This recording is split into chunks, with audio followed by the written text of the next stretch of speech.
taken our strips, made them one continuous length, and then we folded it unto itself in half. Created one fold and pressed it. So we've got a nice clean line right here. I'm going to open it again so you see how crisp and clean that line is. Okay, we've got a large length that we're dealing with. It's going to be dangling off the floor, etc. How do I manage all of this so I'm not entangled with it when I'm sewing it on?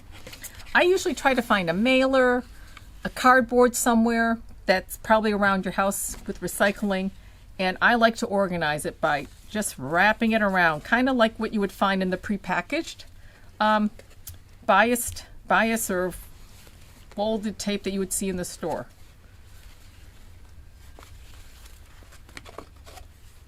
And then I leave a length for me to work with. So at least I've got this together. You could put a clip here. As you work, it's going to twist around. So as you work, you're going to have to release some of it to allow you some room to work. But this is how I manage my bias binding as I sew it. Now I have to join it to the edge. The tried and true way is doing it on the top. So what happens is I'm putting raw edge to raw edge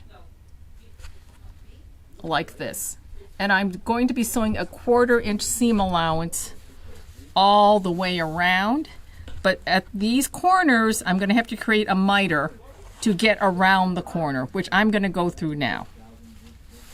When I start, I also like to make a little tunnel. This is my tried and true way to have it so that when these all join in, I've got a place for it to go.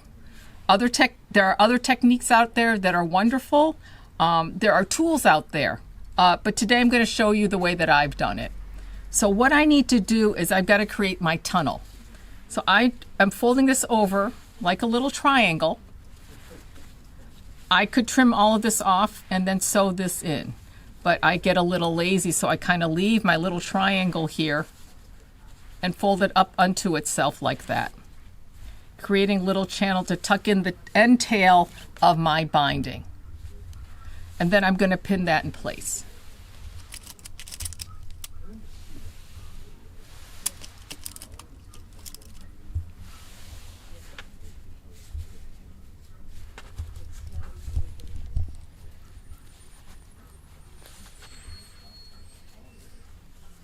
So I'm going to go to the machine in the next portion of this video and sew this on. Now we're ready to sew the binding on the edge. Over at the cutting table, I showed you how I made this little tunnel. So I want to keep this tunnel open, so I'm going to start at the triangular portion tip of that and sew toward the tunnel, okay? Here I go, 1/4 inch seam allowance. Here I go. I don't want to secure my tunnel, so I'm going to keep sewing for a little bit beyond it in a single fold. Okay, I'm going to stop, pick up my foot, and slide the other piece in, just so I have an opening to put that other piece of fabric into my tunnel, okay? Before we begin, I want to show you something, because we're nearing an edge on my little sample. I'm going to stop sewing a 1/4 inch away from this edge, about this point. So what I want to do is I'm going to make a mark on this piece of binding to let me know that I'm there, because I'm going to stop sewing there, because that is the point where I'm going to begin to miter. Okay, so about a 1/4 inches here. I'm going to make my mark right here so I know that's my do not sew stop line. Okay, away we go again.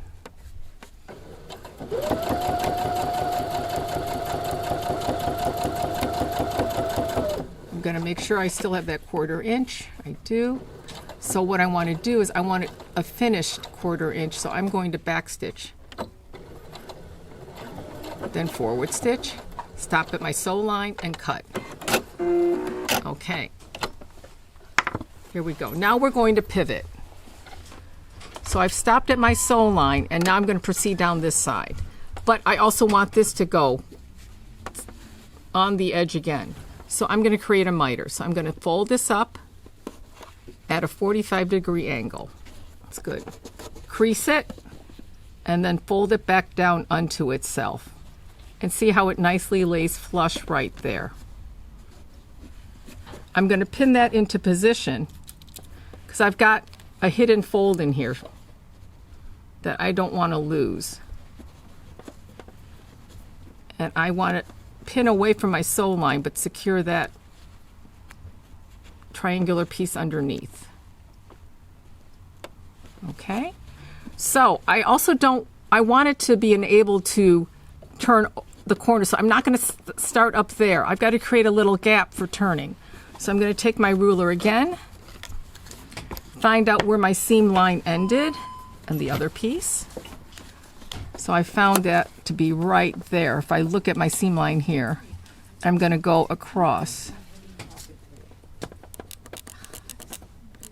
And then I want to make sure when I have a nice 1/4 inch foot, so that will help me, but say that you didn't. I want to make sure my sew line begins on the 1/4 inch side. Sorry, I've got to flip my ruler. So this is a 1/4 inch right here.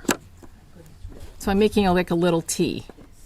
And that's my needle drop point, okay? Right there. So I'm going to pick up my foot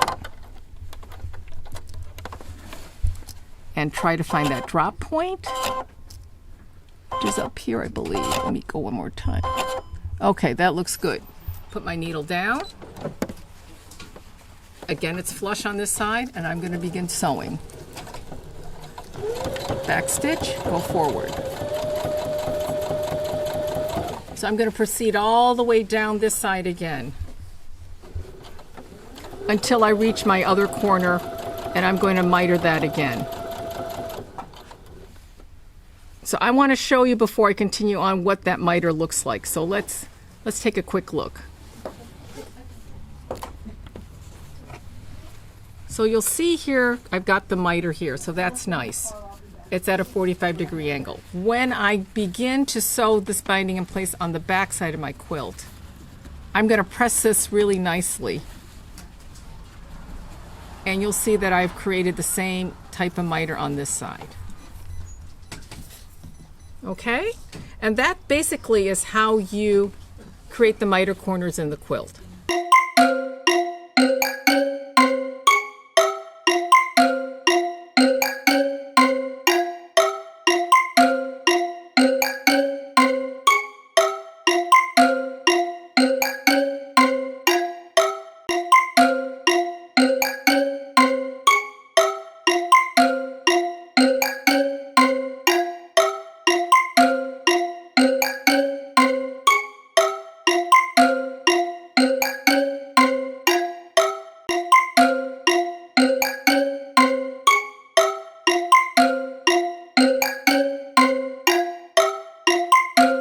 Okay, so now I have completed all 4 of my corners and I'm approaching the end of my project.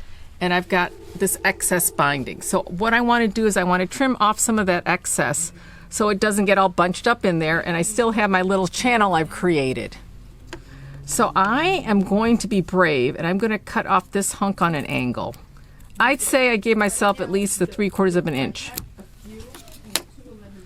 So I've got this piece and then I'm going to tuck it up under here, like so. And what I actually like to do is where my tuck up is, I actually rip out what I just created because I'm going to back stitch over it anyway so it lies flush. Okay, I'm going to even do a little more. Okay. There are probably other ways and techniques using tools and stuff, but once I'm at my machine, I don't really want to move. I just want to finish my project. I don't know if anybody can relate to that, but okay, so I'm going to pin that in place. I put my excess piece up here. I ripped out just a little bit of my tunnel or my channel, and then I'm going to pin it in place, and then I'm going to complete it. So here we go. Still using that 1/4 inch seam allowance. I'm going to stop when I approach the pin so I don't damage the machine at all. And I'm going to use my little tool to make sure that it lays flat. Seam rippers can be used for many reasons. Okay, remove the pin. I'm going to continue to sew. And I'm going to back stitch. Okay, I have completed attaching the front part of my binding. right. So what the next step would be is to take out all the pins. And basically what happens, this is our top. So it's nice and clean and finished, and you're going to create a 1/4-inch seam allowance as you see here on the edge.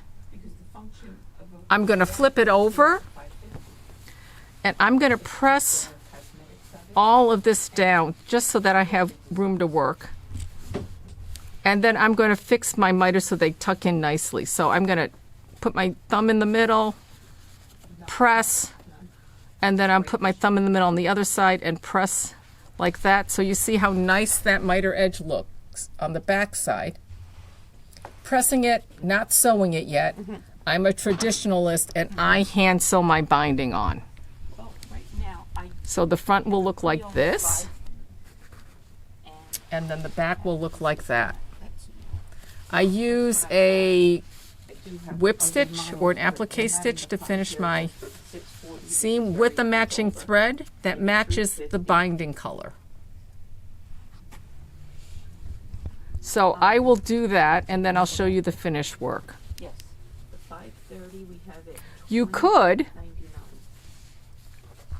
attach it so that you could top stitch here along the edge, but you'd have to kind of abut it to match it. So you've got this little Get back to you on this. empty hollow space that you could fill with maybe some piping or something so that it matches up with the top stitching here. Walking foot is But with handwork, you don't have to worry about all of that fine finishing. You can just do a very nice blind stitch here and finish it off and have a nice clean edge here without worrying that you've got your little top stitch matching here so that you don't create a little line of sewing here. Ideally, you would want the line of sewing right in the ditch if you're supposed to match it up nicely. But I like to avoid all of that at that point, and I just hand sew it down. I hope you enjoyed this binding tutorial. Thanks for watching.